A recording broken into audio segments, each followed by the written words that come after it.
بتمنع جوزي من دخول البيت عندها، وانا عايزه ارفع عليها قضيه عشان اخد ورثي، ما ده بيت ابويا. بالراحه. امك اه بتمنع مين؟ بتمنع جوزي انا من دخول البيت، من آه. دخول بيت ابويا. بيت اللي أبوك. بتمنعه.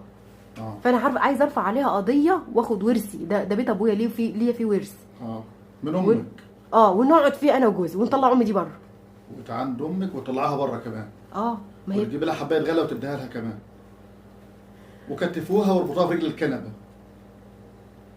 يعني عشان ان امك متضايقه شويه من جوزك، ولا هو ضايقها في حاجه، ولا اختلفوا مع بعض، عايزه ترفع عليها قضيه وتطلعها من البيت وتطرديها ده ايه الجبروت ده؟ هي ملهاش حق انها تطلعها بره البيت.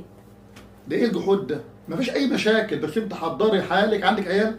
عندي عيال. ربنا يبارك لك فيهم. حضري حالك ان هيجي اليوم برضه اللي هيرفعوا عليك قضيه، واللي هيقول هنا المكتب برضه يقولوا ارفع على امنا قضيه، وساعتها هيكلبشوكي وهيربطوكي في رجل الكنبه، وكما تدين تدان.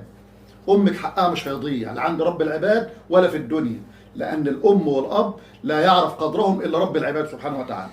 انت لو عارفه قدر امك مش هتقولي كده، ولا تيجي مكتب زي كده عشان تشتكي امك وتاخدي حق امك واللي مكتوب لامك عشان تديه لجوزك وتتهني فيه انت وجوزك. جوزك اللي بعت امك عشان ده هو هيبيعك. اللي هيبيع امه هيبيع اي حد، واللي مش هيرضي ربنا في امه ربنا مش هيرضيه في اي حد. ارضي ربنا وارضي امك عشان الدنيا كلها تبقى راضيه عنك وربنا يرضى عنك، وعيالك لما يكبروا يبقوا بارين بيكي. انما عيالك كده يشطوك بالرجل ويقولوا زي ما كنت بتعملها في جدتنا هنعمله فيك. انا عمري ما هعمل زي امي كده. ليه بقى؟ انت بتصلي في السجاده يعني؟ انت طريقتك دي تدل على انك لا بتصلي ولا ليك دعوه بعلاقه ربنا. اللي مر بامه يقال له افعل ما شئت فلن تدخل النار، ويقال لعق والديه اللي زي حالتك كده افعل ما شئت فلن تدخل الجنه. فكري وعيد حساباتك.